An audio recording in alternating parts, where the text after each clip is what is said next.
Hello दोस्तों, आज हम बात करने वाले हैं कि सीलिंग फैन में कौन कौन से फॉल्ट्स आते हैं।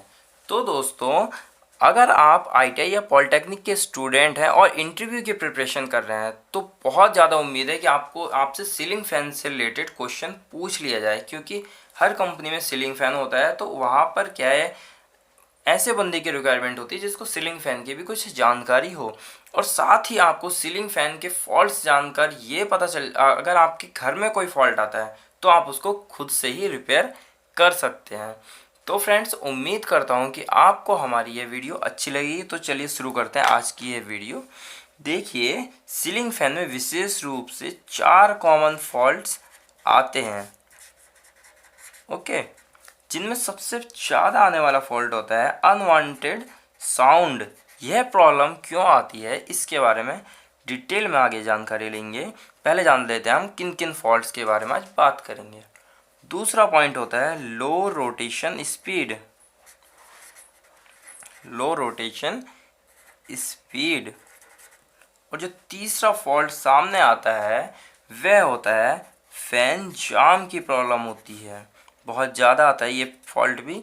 और चौथा फॉल्ट होता है fan not start. Fan not start. तो सबसे पहले बात करते हैं हम साउंड की प्रॉब्लम क्यों होती है। देखिए, साउंड की जो प्रॉब्लम होती है उसका सबसे बड़ा रीज़न होता है वेयरिंग फॉल्टी। जो वेयरिंग होता है वह फॉल्टी होता है। वेयरिंग फॉल्टी मतलब वेयरिंग ख़राब हो गया हो तब आपकी ये प्रॉब्लम आती है। तो इसमें क्या, आपको वेयरिंग को चेंज कर देना चाहिए और आपकी ये प्रॉब्लम रिजॉल्व हो जाएगी।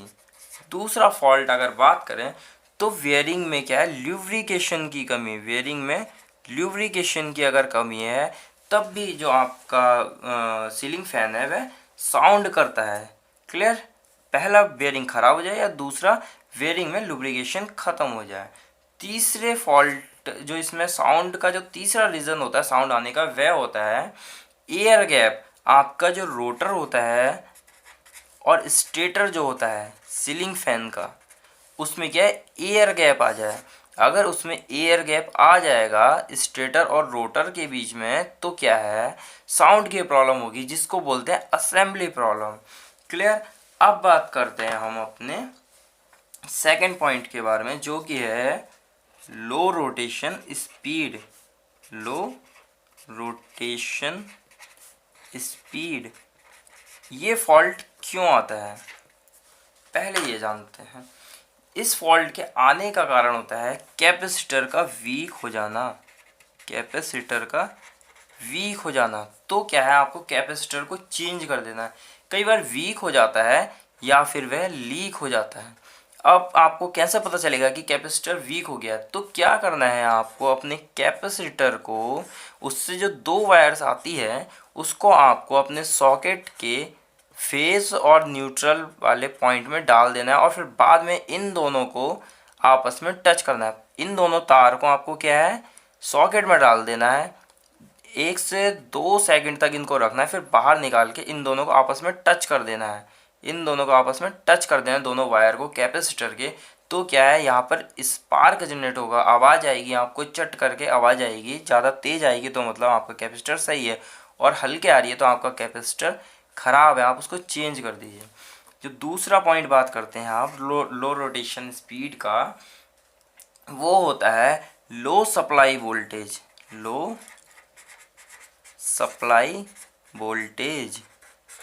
अगर आपके जो सीलिंग फ़ैन है, मान लीजिए वह 180 से 240 वोल्टेज के लिए बना है। आपका जो सीलिंग फ़ैन है वह 180 से 240 वोल्टेज पर चलने के लिए बना है। अगर उस पर मान लीजिए 170 वोल्टेज या 160 वोल्टेज आ रही है तो आपका सीलिंग फ़ैन क्या है, स्पीड उसकी लो हो जाएगी। तो ये कारण होता है लो रोटेशन स्पीड के। अब बात करते हैं हम अपने तीसरे पॉइंट के बारे में, जो कि है फ़ैन का जाम हो जाना। फ़ैन जाम हो जाना। अब ये क्यों होता है, इसके कारणों के बारे में जानते हैं। तो फ़ैन जो जाम होता है वह उसका सबसे बड़ा कारण होता है improper alignment clear. Improper alignment कब होता है? देखिए कभी कभी क्या होता है, आपका जो फैन होता है, फैन जो होता है वह कभी ख़राब हो जाता है, तो आप क्या उसको वाइंडिंग के लिए भेजते हैं, वाइंडिंग के लिए भेजते हैं ना, और या फिर जाम हो जाता है तो आप उसको वाइंडिंग के लिए भेजेंगे। अब वो वाइंडिंग के बाद क्या है, जो इलेक्ट्रिशियन होगा, जो टेक्नीशियन होगा, उस पंखे को जो है वह सही से असेंबल नहीं कर पाता है, उसका अलाइनमेंट सही से नहीं कर पाता है वह, तो क्या है फ़ैन थोड़ी दिन चलता है उसके बाद वह जाम हो जाता है, तो ये एक कारण हो सकता है। और दूसरा कारण अगर हम इसमें बात करें तो वेयरिंग फॉल्टी, वेयरिंग ख़राब हो जाता है। अगर फ़ैन जाम है तो उसका अलाइनमेंट ख़राब हो गया या फिर वेयरिंग ख़राब हो गया है, दो ही कारण होते हैं। चलिए अब जानते हैं अपने लास्ट और फोर्थ पॉइंट के बारे में, जो कि होता है fan not start, fan not start. तो यह कारण क्या है, इसका कारण क्या है कि फ़ैन स्टार्ट नहीं होता है। तो सबसे पहला जो रीज़न होता है फ़ैन नॉट स्टार्ट का, वह होता है उसकी सप्लाई। हो सकता है कि जो उसकी पीछे से सप्लाई आ रही है वह सप्लाई ही चली गई हो, मतलब जो मेन सप्लाई आ रही है मेन ना आ रही हो, इसलिए भी फ़ैन नहीं चलेगा। पहला रीज़न तो ये हो गया, इसको चेक करिए। सेकंड रीज़न की अगर हम बात करें तो वह होता है उसकी वाइंडिंग जो होती है, अगर वाइंडिंग डैमेज हो गई है किसी कारण से चलते चलते, तब भी आपका फ़ैन नहीं चलेगा। और तीसरा पॉइंट अगर बात करें फ़ैन ना चलने का, तो वह होता है कैपेसिटर शॉर्ट या ओपन। कैपेसिटर हो सकता है उसका कारण, कैपेसिटर शॉर्ट हो जाए या ओपन हो जाए तब भी आपका फ़ैन नहीं चलेगा। और चौथे पॉइंट की बात करें तो स्विच नॉट वर्किंग। चौथा पॉइंट जो होता है वह स्विच होता है, स्विच को चेक करना चाहिए। हो सकता है जो आपका स्विच है वह जल गया हो, तो आपकी जो फेज़ आ रहा है वह पंखे तक ना पहुँचे, तब भी आपका जो फ़ैन है वह नहीं चलेगा। पांचवा पॉइंट है हमारा रेगुलेटर फॉल्टी। इसकी वजह से भी हमारा फ़ैन नहीं चलता है, क्योंकि रेगुलेटर का काम होता है हमारे पंखे की स्पीड को कम ज़्यादा करना या फिर उसको ऑफ करना भी होता है रेगुलेटर का काम।